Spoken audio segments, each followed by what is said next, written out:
termes nous sont très chers au sein de ce programme. Le premier, c'est appropriation, et le deuxième, c'est pérennisation. Appropriation par les bénéficiaires, pérennisation par les bénéficiaires et les institutions. Dans le cas précis de la microfinance, nous avons procédé, dans un premier temps, à faire une injection directe de 25 millions de dollars dans un fonds dédié à la microfinance qui s'appelle le fonds GEIDA. Ce fonds est logé à la CDG, où sont partenaires aussi la KfW, l'AFD française, en plus de la partie marocaine. Et c'est un fonds qui est allé directement dans le renforcement de ce fonds pour pouvoir lui donner la possibilité d'atteindre un maximum de bénéficiaires. Nos bénéficiaires, nous n'avons pas pu les atteindre directement dans le domaine de la microfinance parce que nous n'avons pas une AMC propre à nous, mais nous avons préféré passer par ce mécanisme qui est spécialisé. Ça, c'était la première action, les 25 millions de dollars à GEIDA. La deuxième action que je voudrais souligner, c'est nous avons procédé avec un renforcement de capacité directement pour les agents des associations de microcrédit, des AMC. Nous avons formé à peu près 1200 agents dans différentes normes environnementales et sociales. C'est des agents qui ont bénéficié d'une formation de la part de l'APP à travers des bureaux spécialisés. Nous avons aussi fait des actions de lobbying pour la transformation de ces AMC, pour celles qui le souhaitent et celles qui en ont la capacité, en établissement de crédit. Je pense qu'il y a eu une loi dans ce sens qui est passée, qui permet cette transformation aujourd'hui. Nous nous réjouissons parce que nous avons toujours pensé que pour qu'une association de microcrédit qui avait un statut d'ONG jusqu'à récemment puisse grandir et accompagner son marché, il lui fallait un peu plus de moyens sur le plan législatif, à savoir pouvoir, à la limite, et au moins pouvoir offrir un certain nombre de produits qu'elle ne pouvait pas auparavant, puisqu'elle était plutôt spécialisée dans le microcrédit. Nous avons aussi accompagné le secteur de la microcrédit avec l'acquisition de 150 véhicules de type agence mobile. Ces 150 véhicules sont destinés à l'ensemble des AMC pour pouvoir les accompagner à arriver à toucher un peu les clients qui sont en dehors des villages et pouvoir du coup augmenter le taux de bancarisation de ces populations qui n'arrivent pas à venir jusqu'au siège ou jusqu'aux agences qui sont les plus proches. Nous avons aussi essayé avec nos partenaires, les AMC toujours, améliorer l'efficience en introduisant un certain nombre de techniques, un certain nombre de technologies qui leur permettent d'avoir une information plus fiable et plus rapide dans la collecte des informations quand ils sont en contact avec leurs clients.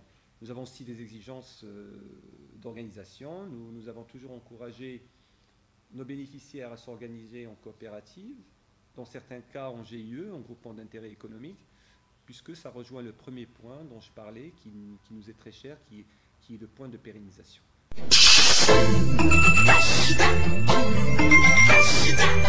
Aujourd'hui, c'est-à-dire à 7 mois avant la fin, nous avons engagé 90% des travaux, 90% du budget qui ont entièrement engagé, qui est sur le terrain en train d'être fait.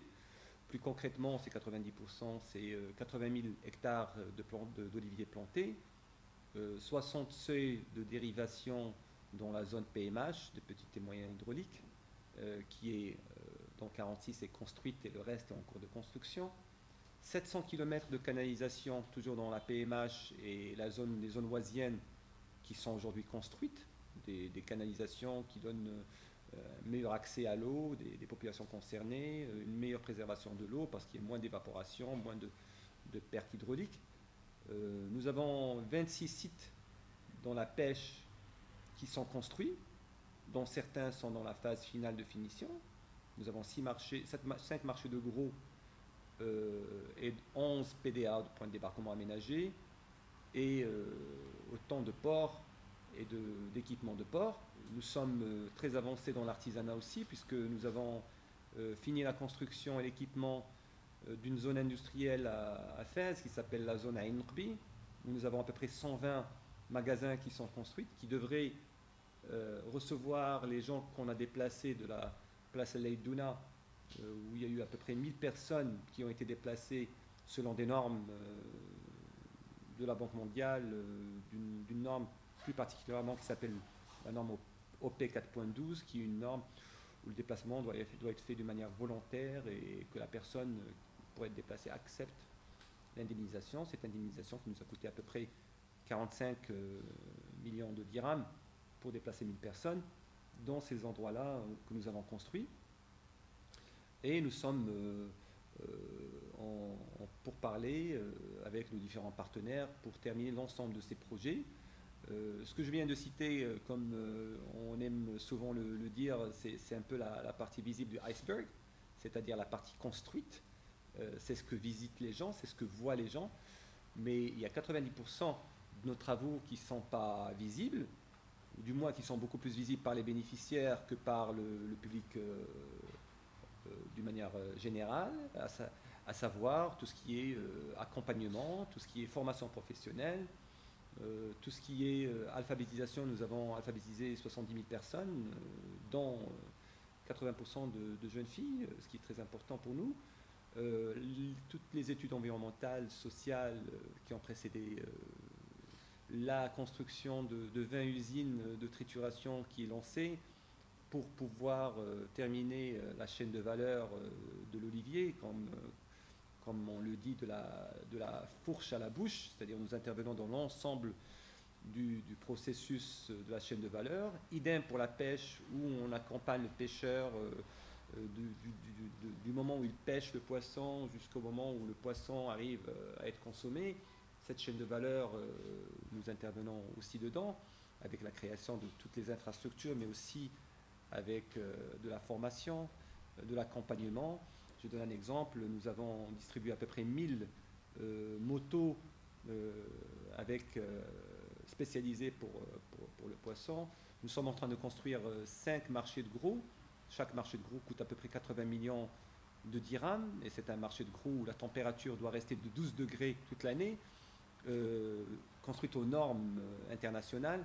Donc tout ça va faire en sorte que ce que nous souhaitons, c'est qu'au moment où l'agence part, que l'ensemble de ces réalisations soient non seulement appropriées par les bénéficiaires, mais qu'il y ait des mécanismes de pérennisation pour que plus tard le gouvernement puisse construire dessus. Et l'objectif final qu'il ne faut jamais oublier, pour lequel nous sommes tous là, c'est la création d'emplois et aussi la lutte contre la pauvreté.